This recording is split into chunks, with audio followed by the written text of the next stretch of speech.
Okay, hi everyone.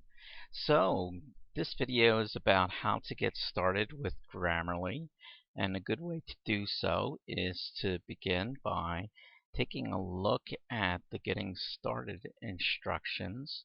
And in this case, we're working through a posting on Canvas, and probably most of you will be working through Canvas, but if you're working through ENGL or somewhere else, um, try to take a look to see where exactly this information happens to be within your own course. In this course, however, it happens to be under week 8 and Grammarly.edu getting started. Okay, and you see here has Grammarly sign up instructions, and we have instructions where it gives you the address and the access code, and there's some information about different Grammarly categories, which either I will go over with you if I'm your instructor, or someone else might if they are your instructor.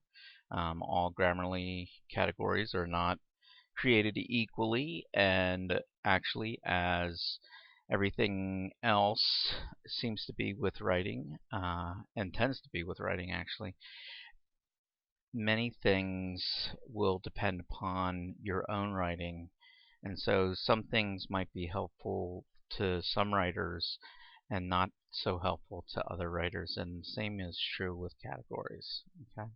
Grammarly also has a handbook, although I would suggest that if you buy a separate handbook for your own course, that you use that so you become more familiar with it. If you happen to look up more detailed rules than Grammarly can provide, but that is one of the wonderful things that Grammarly often does. But they do have a more detailed handbook than even the rules that they provide on the screen.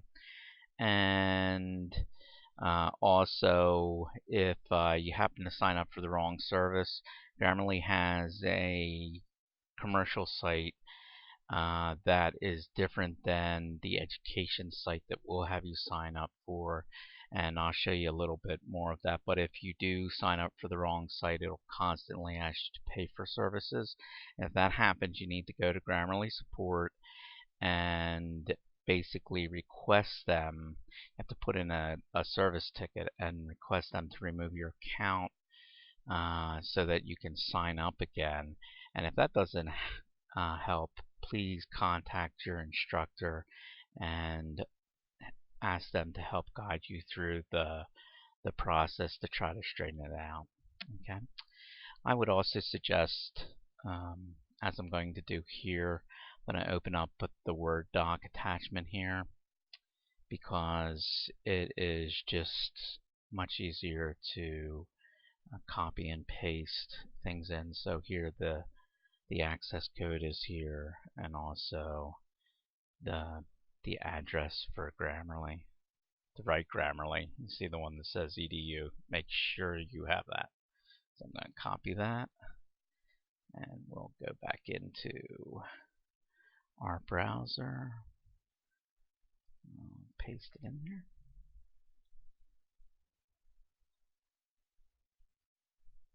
Okay. And this is the right screen that you want here, and you'll see that it has the heart on it. Okay. Aw, the little heart. If you get the other one, what it will basically do is, let me just erase the edu. It'll just be the Grammarly.com. And what that'll look like is something very different. Okay. This is the one in Firefox, but basically they'll all look similar to this. Okay.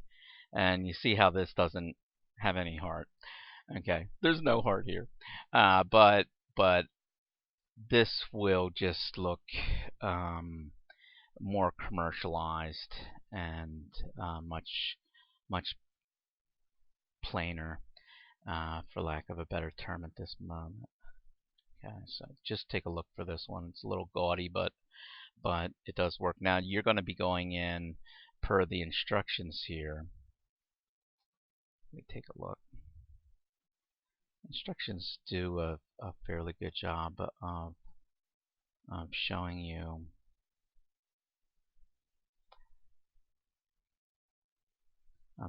giving you a good play-by-play here of what's going to go on. Okay, but here you can see that you're going to go through a series of steps, and they're fairly easy to follow. So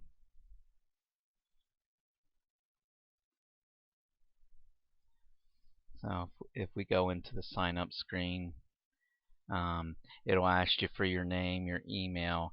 You basically want to use your EDU, your Penn State email here, okay, and then place the password in here. Make up a password that you want, and that's your password. Okay, and that's the one that you're going to use to sign in. And then the access code is the one we have listed there. And I would paste that in here. It does say optional here, and if you use your Penn State email, you can usually get in without that access code, but paste it in anyway and make sure that everything goes through. Okay. Like I said, this is a system that is good through Penn State Harrisburg, so you do want to make sure that you put everything through there. Okay. I'll just go back. Okay. Now once you do that, you'll be able to log in. And I'll log in here.